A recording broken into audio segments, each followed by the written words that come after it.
Τι λέει ρε φίλε? Εντάξει, μια χαρά ρε, ξέρω εγώ. Ρε μαλάκα, δεν βρήκα το δίσκο των Sex Pistols και πήρα αυτό.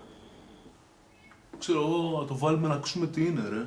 Ναι μαλάκα, εντάξει, έλα, εντάξει, φέρε το να το βάλουμε, να δούμε να παίξουμε τι παίζει.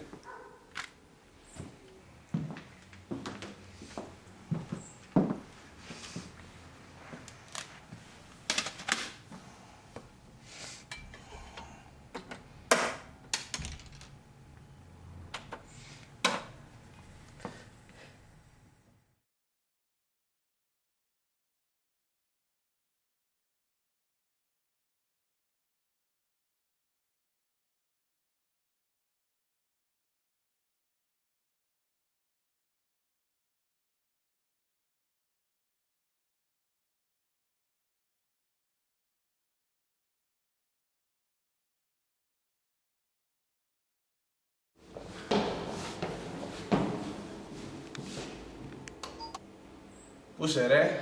Καλά ρε μαλάκα. 10 χρόνια δεν ρούχα φοράς.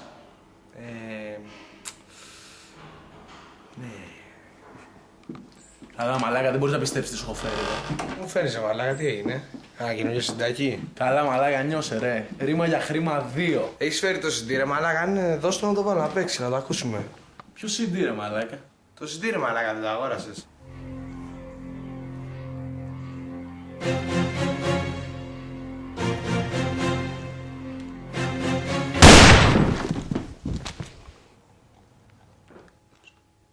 Το κολοπέδι σκοτώνει τους πειρατές.